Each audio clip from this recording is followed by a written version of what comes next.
राहुल, क्या कुछ अपडेट आपके पास आ रही है? तकरीबन 7:30 बजने वाले हैं और 8 बजे से गिनती शुरू हो जाएगी। फिलहाल क्या कुछ अपडेट?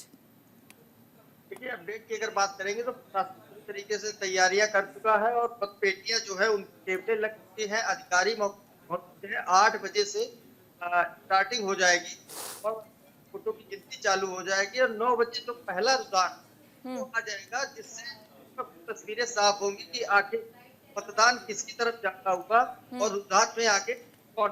राहुल, लेकिन जैसे हमने अभी पोलिंग तक के दौरान हो हल्ला इतना देखा, तो ऐसे में क्या प्रशासनिक तैयारियां पहले से बेहतर की गई हैं ताकि किसी भी तरह की इस तरह के हो हल्ले से या विवादों से बचा जा सके?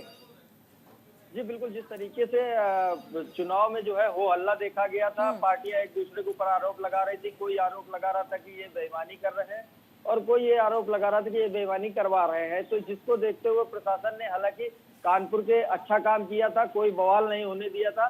मौके पर जो है अच्छा काम किया था। अब भी जो है कानपुर के प्रशासन ने पूरी व्यवस्थाएं जो है वो चुस्त दुरुस्त कर ली है और कई सीसीटीवी फुटेज लगवाए गए हैं। कानपुर की जो नवीन गल्ला मंडी है नौबस्ता की, वहां से जो है मतगणना होनी है।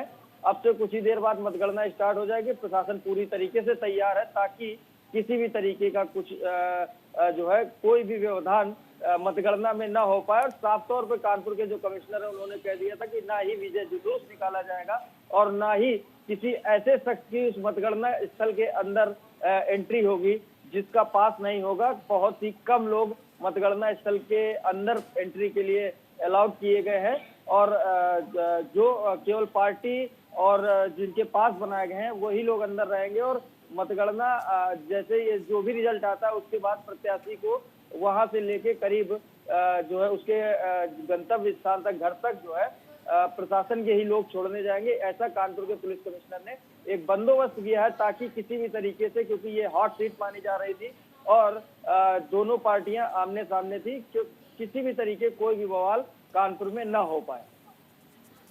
बिल्कुल निकुल, आपके पास आ रहे हैं। देखिए, इस सीट के रिजल्ट जो भी आए, ज्यादा असर कुछ इसका होना नहीं है, लेकिन क्या एक तरीके से, क्योंकि लोकसभा चुनाव में हमने देखा कि एक सीट जहां हार मिली वो यही इलाका था बीजेपी को, क्योंकि 26 की 26 सीटें बीजेपी जीतती आई है। तो यहां पर बीजेपी के लिए ज्यादा चुनौतियां हैं, नैरेटिव सा एक सेट होता है।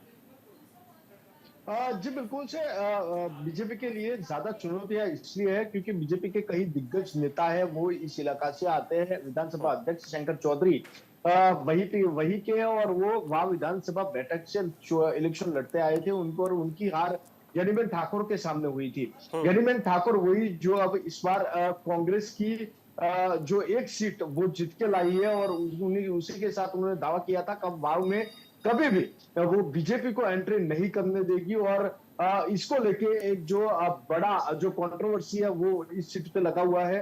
आपको बता दें कि बीजेपी की ओर से इस सीट हासिल करने के लिए पूरे प्रयास किए गए हैं, पर बीजेपी के कई नेता ऐसे थे जिन्होंने बगावत कर दी और वही अब अपक्ष जो उम्मीदवार के तौर पे खड़े हो गए, जिसके चलते बीजेपी को बड़ा नुकसान जो है वो हो सकता है। आपको बता दें कि मतगणना शुरू होगी, उसमें 3 से 4 घंटों के अंदर भाव का जो रिजल्ट है वो पता चलने वाला है। पर इस बार जो इस सीट है वो कई नेताओं के आगे का जो भावी है, भविष्य है, वो नक्की करेंगे।